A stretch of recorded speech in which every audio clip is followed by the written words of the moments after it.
எனக்கு தெரிஞ்சுங்க, அன்னை வடிவேலுக்கு அப்புறம் அதிகமாக மீம்ஸில் இருந்தவர் நம்ம அண்ணாத்த சீமான் தான்.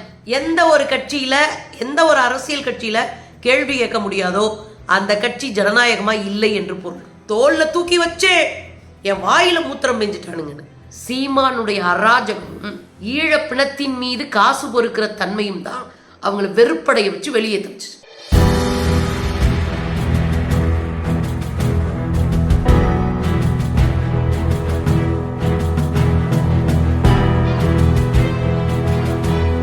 வணக்கம் தோழர்களே. நாம் தமிழர் கட்சி தம்பிகள் 4 பேரா நடைய கட்டியிருக்காங்க. மொத்தமா முடிச்சு விட்டாங்களாம் கட்சியை. கட்சி கூடாரமே காலியாகி கிடக்கா, அண்ணன் காண்டாகி கிடக்காராம். இது நாம் தமிழர் கட்சி இல்லைங்க, மீம் தமிழர் கட்சி. அதென்ன மீம் தமிழரு? எனக்கு தெரிஞ்சுங்க, அன்னை வடிவேலுக்கு அப்புறம் அதிகமா மீம்ஸ்ல இருந்தவர் நம்ம அண்ணாத்த சீமான் தான். இது மீம் தமிழர் கட்சியா இருந்துச்சு. பாவம், இருந்த 10 பேரையும் மொத்தமாக கிளப்பி விட்டாரு அண்ணன்.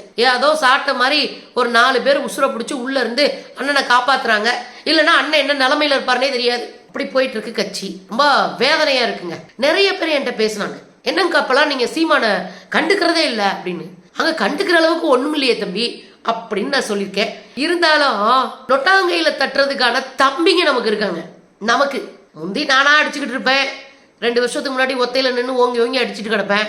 தெருவுக்கு 4 தம்பிங்க எனக்கு இருக்காங்க. வச்சு நொட்டாங்கையில் அடிச்சு ஓட விடுறானுங்க, ஆதாரத்தோடு அம்பலப்படுத்துறானுங்க. சரி, தம்பிங்க பண்ணும்போது சின்ன பிள்ளைங்க அடிச்சு ஓட விடும்போது நாம் எதுக்கு பெரிய மனுஷன் மாதிரி தேசிய அரசியலை பேசலாமே அப்படின்னு ஓர கட்டிட்டேன். அப்படிதான் ஏதாவது ஒரு சிக்கல் நாம் தமிழர் தம்பிகளுக்கு வருதுன்னா அவங்கள காப்பாற்ற நான் தான் முன்னாடி வந்து நிற்பேன். அதுல நான் உறுதியா இருக்கேன். இன்னைக்கு 2 தம்பிங்க வெளியே போயிருக்கிறாங்க. நாம் தமிழர் கட்சியில இருந்து 2 தமிழர் தம்பிகள் வெளியே போயிருக்கிறாங்க. அந்த 2 பேரும், அதுலயும் குறிப்பா புகழேந்தி மாறன் போட்டிருந்த அந்த ஃபேஸ்புக் பதிவு என்பது ரொம்ப மனசு ரொம்ப நமக்கே வருத்தமா இருக்கிற அளவுக்கு தான் இருந்துச்சு. ஒரு பெரிய நம்பிக்கையில நாம் தமிழருக்குள்ள வர்றாங்க.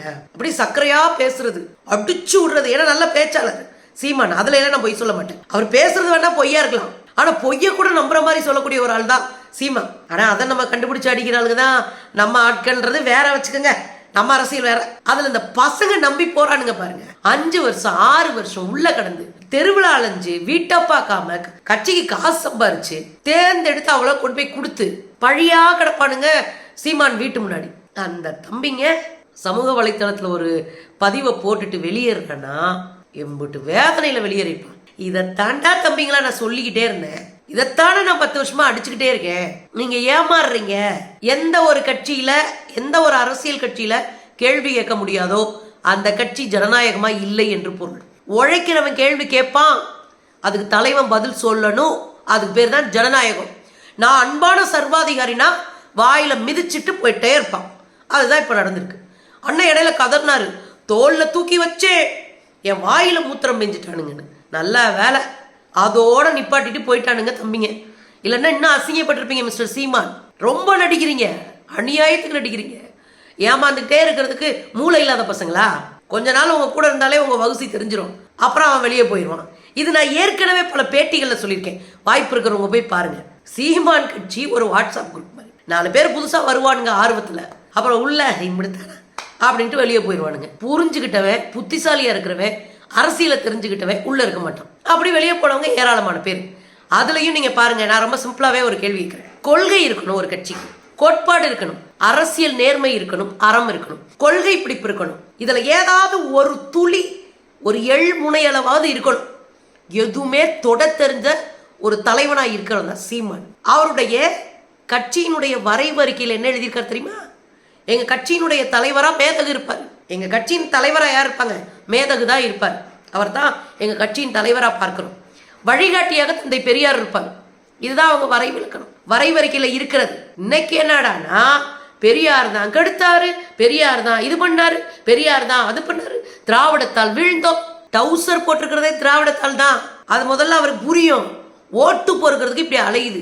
காசு, எதை பார்த்தாலும் காசா பாக்குறது, எல்லாத்தையுமே டேக் போட்டே பாக்குறது. இது 150 ரூபா, இது 200 ரூபா, இது 1000 ரூபான்னு. ஒரு தம்பி யாரோ வந்து பொன்னாடை போத்துறாரு, நீ காசு கொண்டு வந்திருக்கியா அப்படின்னு நம்ம அண்ணாத்த கேட்கிறாரு. இல்ல அப்படின்னு படா அப்படின்னு பொன்னாடை புத்த வந்ததை அந்த ஆடைய மதிப்படைய தட்டி விட்டுட்டு கார் ஏறுறாரு. எவ்வளவு கேவலமான தலைவர். காசு இல்லைன்னா நீ வராத அப்படின்னு சொல்றவன் கேவலமான தலைவன் இல்லை. நான் கம்யூனிஸ்ட் பார்ட்டியில இருக்கேன், 10 ரூபா எனக்கு கொடுக்க முடியலட்டாலும் நான் அந்த இடத்துல போய் நின்னா ஏத்துக்கிற தலைவர்கள் இருக்காங்க. அதுதான் கட்சியா இருக்க முடியும். காசுக்கு இப்படி அலையக்கூடாது இல்ல. அதனாலதான் கூட இருந்தாங்க யாருமே இல்லை. கட்சியை 2010 தொடங்கும் போது எத்தனை பேர் இருந்தாங்க? எக்காச்சக்கமான பேர் இருந்தாங்க. தொடங்கி வச்சவங்க மலேசியா பினாங்கினுடைய துணை முதலமைச்சராக இருந்தவர், அவர் ஒரு ராமசாமி, அவர் தான் வந்து தொடங்கி வைக்கிறாரு.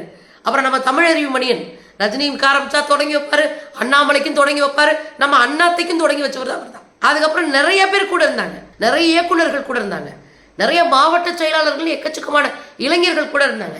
ஐயநாதன் தோழர்கள்லாம் அங்க இருந்தவங்க தான், ஏராளமான பேர் அங்க இருந்தவங்க. எல்லாரும் மொத்தமா கூடாரத்தை காலி பண்ணிட்டு வெளியே வந்தாங்க. ஏன்? சீமானுடைய அராஜகமும் ஈழ பிணத்தின் மீது காசு பொறுக்கிற தன்மையும் தான் அவங்களை வெறுப்படைய வச்சு வெளியேற்றுச்சு. நேத்து நேரம் ராஜீவ்காந்தின்ற தம்பியும் கல்யாண சுந்தரம் தம்பியும் வெளியே வரல 2 வருஷத்துக்கு முன்னாடி. இன்னைக்கு 2 தம்பிங்க வெளியே வந்திருக்கிறேன். இதுல வேதனையான விஷயம் என்ன தெரியுமா? வெளியே வர்ற எல்லாரும் வேதனையோட மட்டும் வரல, வாழ்க்கையே முடிச்சு போய் வெளியே வர்றாங்க. ஒரு உதாரணம் சொன்னா உங்களுக்கு புரியும். வண்டாரி தமிழ்மணின்னு ஒருத்தர் ஞாபகம் இருக்குங்களா? எங்க ஊருக்காரரு, மதுரைக்காரரு. அவர் ஒரு நகை கடையெல்லாம் வச்சிருந்தாராம். இந்த கட்சியில சேர்றதுக்கு முன்னாடி நகைக்கடை அதிபர், தொழிலதிபரா இருந்திருக்காரு. நகைக்கடை வச்சு நடத்தி நல்லா செல்வ செழிப்பா இருந்திருக்காரு. இந்த கட்சியில சேர்ந்து தெரு தெருவா அலைஞ்சு செலவழிச்சு கடையை முடியாச்சு. கட்சியில இருக்கிறவனே பாதி பேர் கடை வாங்கி தின்னுவிட்டு திரும்ப காசு கொடுக்காம அவர் கடையை இழுத்து மூடிட்டு குட்டியான ஓட்ட போயிட்டாரு. தொழிலதிபரா இருந்தவர் குட்டியான ஓட்ட போயிட்டாரு. குட்டியான ஓட்டியும் கட்சியை விட்டு போகல, கட்சிக்குள்ள இருந்தாரு. கட்சிக்குள்ள இருக்கும்போது போன பார்லிமெண்ட் தேர்தல் நினைக்கிறேன், அதுக்கு தன்னுடைய குட்டியானை அங்க பயன்படுத்தி அதை வச்சுதான் பிரச்சாரமே செய்யறாங்க. காசே கொடுக்கல, அவர் காசு கேட்டப்பையும் கொடுக்கல. இது மட்டும் இல்லைங்க, ஏற்கனவே இங்க சாட்டைத்துறை முருகன் போன்றவர்களெல்லாம் கடன் கொடுத்திருக்கிறார். கொடுத்த கடனை கேட்டிருக்காரு. இந்த பயலுக உலக நாடுகள்ல இருக்கிற இவங்க கட்சியை நம்புற இவங்க கட்சிக்கார பயல்களை விட்டு ஆபாசமா பேச வச்சிருக்கிறாங்க.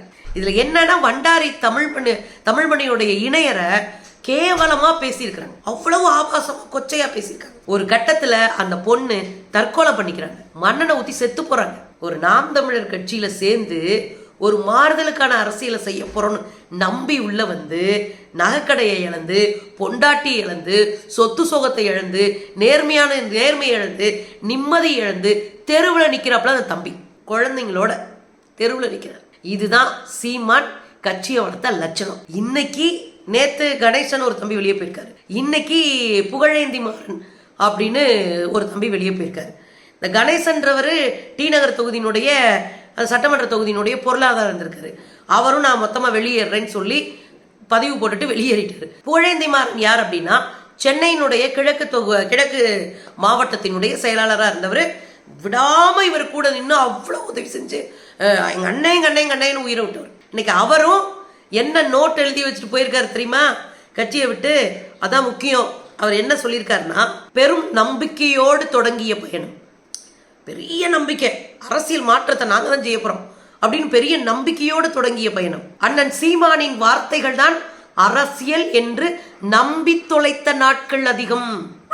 ரொம்ப முக்கியமான இடம். இவர் பேசுறதா அரசியல்யா, இதாயா அரசியல் அப்படின்னு நம்பி வாழ்க்கையை தொலைச்ச நாட்கள் அதிகம். அனுபவங்கள் தான் வாழ்க்கை பாடமாகிறது. எனக்கும் அரசியல் அப்படித்தான் முடிச்சுக்க. அனுபவம் தான் வாழ்க்கை ஆச்சுன்னா எனக்கு இந்த அனுபவம் தான் வாழ்க்கையை புரிய வச்சிருக்குன்னு வெளியே வந்திருக்காரு. போன பொதுக்குழு கூட்டத்தில் போய் நின்றுக்கிட்டு கூட ஒரு 100 பேர் சேர்ந்து, ஒரு 1000 பேர் சேர்ந்து ஒரு 1000 ரூபாய் அனுப்பக்கூடாதா? மாசம் 10 லட்சம் ரூபா வந்துடும்.